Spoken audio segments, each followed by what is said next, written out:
ജമ്മു കശ്മീരിലെ പൂഞ്ചിൽ പാക് ഡ്രോണുകൾ എത്തിയതായി കണ്ടെത്തൽ. നിയന്ത്രണ രേഖയ്ക്ക് സമീപം നദിയിലേക്ക് ചില വസ്തുക്കൾ നിക്ഷേപിച്ചതായാണ് സംശയം. സ്ഫോടക വസ്തുക്കളോ ലഹരി വസ്തുക്കളോ ഡ്രോൺ വഴി എത്തിച്ചതാകാമെന്നാണ് സംശയിക്കുന്നത്.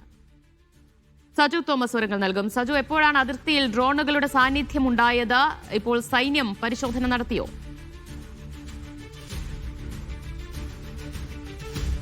ദിവ്യ, ഇന്ന് രാവിലെയാണ് ജമ്മു കാശ്മീരിലെ പൂഞ്ചിൽ പാകിസ്ഥാൻ അതിർത്തി കടന്ന് വലിയ ചില ഡ്രോണുകൾ ഇന്ത്യയിലേക്ക് വന്നതായി ശ്രദ്ധയിൽപ്പെട്ടത്. ഉടൻ തന്നെ സൈന്യത്തിന്റെ ഭാഗത്തു നിന്നും നിരീക്ഷണങ്ങൾ ആരംഭിച്ചിരുന്നു. അതിന്റെ ഒടുവിൽ ഇപ്പോൾ അതായത് ആയുധങ്ങളും അതോടൊപ്പം തന്നെ സ്ഫോടന വസ്തുക്കളും അതോടൊപ്പം തന്നെ മയക്കുമരുന്നുകളും ലഭിച്ചിരിക്കുകയാണ്. അല്പസമയം മുൻപാണ് സൈന്യം ഇത് സ്ഥിരീകരിച്ചിരിക്കുന്നത്. പാകിസ്ഥാനിൽ നിന്ന് വന്ന ഡ്രോണുകളാണ് പൂഞ്ചിലെ ഒരു നദിക്കരയിൽ ഇത്തരത്തിലുള്ള ചില വസ്തുക്കൾ നിക്ഷേപിച്ചതായി രാവിലെ റഡാറിൽപ്പെട്ടത്. അതിനുശേഷം വലിയ വ്യാപകമായിട്ടുള്ള തെരച്ചിൽ നടത്തിയിരുന്നു.